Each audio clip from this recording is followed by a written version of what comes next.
At tamang-tama naman long weekend ngayon para sa mga nais magbakasyon.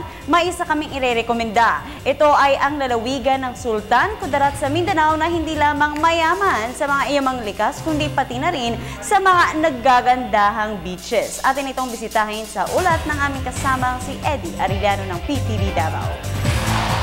Ang mga bayan ng Bagong Bayan, Senator Ninoy Aquino, Esperanza, lalo na ang mga nasa tabing dagat na Libak, Calamansig at Palimbang sa Distrito 2 ng lalawigan ng Sultan Kudarat ay paraiso kung maituring. Ito ay dahil sa angkin nitong mga kayamanan kagaya ng masaganang palayan, niyog, mga yamag dagat, mga kagubatan, lalong-lalo na ang mga mineralis kagaya ng ginto, pilak at iba pa.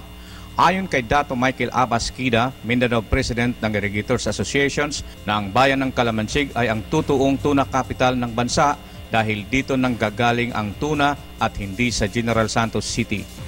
Ito yung isa sa pinakamayaman at pinaka-treasure ng Region 12. Unang-una, it is a newly opened yung national road dito, circumferential road, going to Jensan via north-south of Libak, Calamansig, Palimbang. Nandito na yung mga mineral deposit. Mayaman sa tuna, which is yung isda dito na doon sa Jensan na tuna ay nanggagaling dito.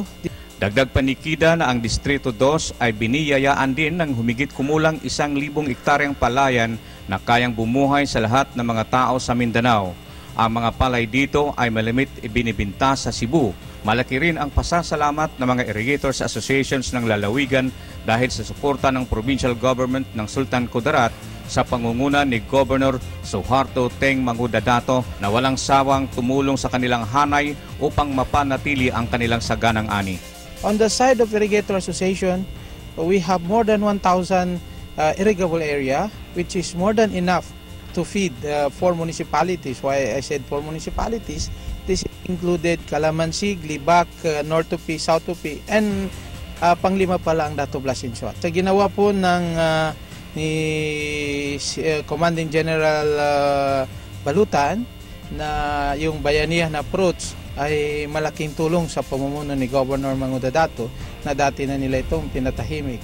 Malaki umano ang potensyal ng mga bayan dito sa Distrito 2 para sa mga mamumuhunan dahil sa magandang estado ng katahimikan lugar.